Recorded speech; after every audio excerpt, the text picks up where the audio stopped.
Magandang araw po sa inyong lahat mga kaibigan. Tayo po ngayon ay merong gagawin na isang timbangan. Ito po. So, bali po siya ay 100 kilo at gamit po ito sa PIDS. So, dalawa po ito. So, ito po ay ayon sa may-ari at nung tayo naglalakad, tinawag na tayo. Sabi niya, nabanggit kasi natin na tayo ay gumagawa ng mga timbangan pag nasisira. So, katulad dito, ayan sabi niya, paiba-iba na hindi na ayos. So, paayos na. Titingnan natin, halimbawa, titimbangan po natin siya. Ayan, kumbaga.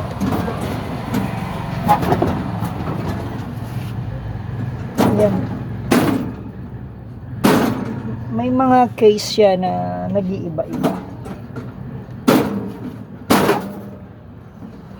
Ayan, katulad niya. Kumabante siya. So, meron nga. So, matagal na kasing gamit. Maalikabok na po siya. So, tingnan natin. At, so, ngayon binubuksan po natin. Pero ito nasira na rin. Kailangan ayusin na rin yan. Tingnan nyo ho. Ito. Okay. Ito yan. Na kumuriwit na, naglukot siya. Nalukot, nabaluktot. Ayan, tingnan siya. Ayan siya. Ayan, nabaluktot na ito, nabaluktot na. Ayan, bumaluktot na yan. Ayan, nakabaluktot na siya.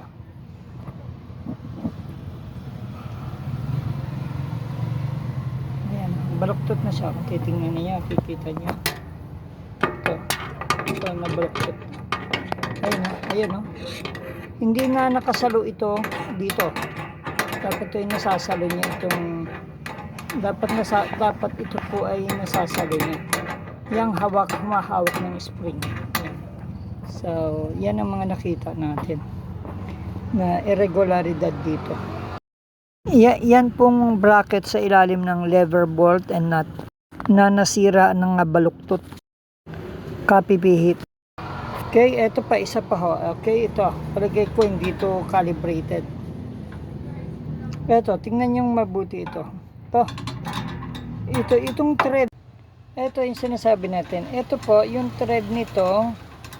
Tsaka ito po, ay ito ma-clean, konti na lang ang thread. Yung isa naman po, ay yung thread niya ay mahaba. Dito naman po ay humaba na. Samantalang dun sa kabila, yun ay yun po ay medyo mas maiksi. Ibig sabihin napihit yung spring, kinalas yung spring at yun, baka pinihit o anong gustong gawin, ito niluwagan tsaka inikot yung isa dyan. Yan po yung adjuster bolt na magkaibang taas na pihit at sa taas na bahagi at ilalim na bahagi ng spring. Ito pong ano niya ay ayaw ayaw umikot, kinalawang na po ito ng todo. Sira, stuck up, may kalawang. Binaraso natin at saka nilinis at saka nirepair, pinilit tanggalin. Ito ay nilagyan natin ng 50 kilo. Nasa 48.5 po siya, 48.5. Dagdagan natin ng 1 kilo para 50 kilo dapat, pero nasa 49.5 siya. Mababang tumimbang. Mababa po ng kalahating kilo. So ngayon, nasa 49 na siya. Okay, accurate na. Ngayon lalagyan natin siya ng 1 kilo. So, okay. 50 na siya. Accurate na. Ayos na po, calibrated na. Itong ano niya, umiikot na rin po, ayos na po ito. Okay, kaya ito po ay pointer na ililipad na. Dahil ito po ay naayos na mula sa maraming kalawang at stuck up. Yung kapipilit po na pihit-pihitin ito, kung sino man, siya po yung sumira dun sa ilalim, dun sa holder, yung sinasabitan ng holder. Ng spring, yan po. Kasi pag pinihit yan, doon po nasira yan. Hindi nila mabunot yun Okay, hindi rin ma-adjust, kaya umikot sa loob ng nangasira. Ngayon ayos na po ito, 120 kg. Okay na po siya. na po nag-iiba. Okay na siya, nakasiro na lagi. So, naayos na rin po yung loob. Ayan. Tingnan natin. Ayos na ho yun. Ito yung ano niya. Ayos na ho ito.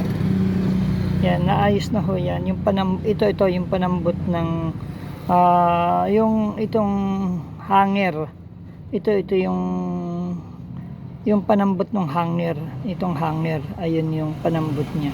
So, yung spring niya okay na. Pareho na po yung taas nito. Ito, yung adjuster niya. Tsaka ito, okay na po siya. So, dito sa baba pareho na rin po yung taas nito. Tsaka ito po, yan, okay na po siya. So, ayos na ho siya. Nalangisan na rin natin. So, okay na po siya lahat. Ayos na, wala nang problema. Isasara na lang po siya. Nasara natin yung kabilang takip sa side.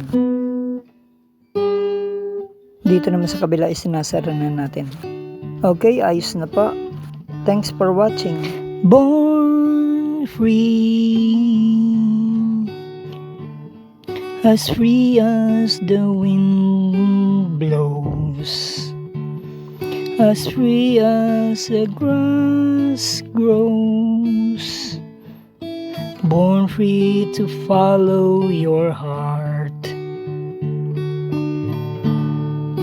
Live free and beauty surrounds you.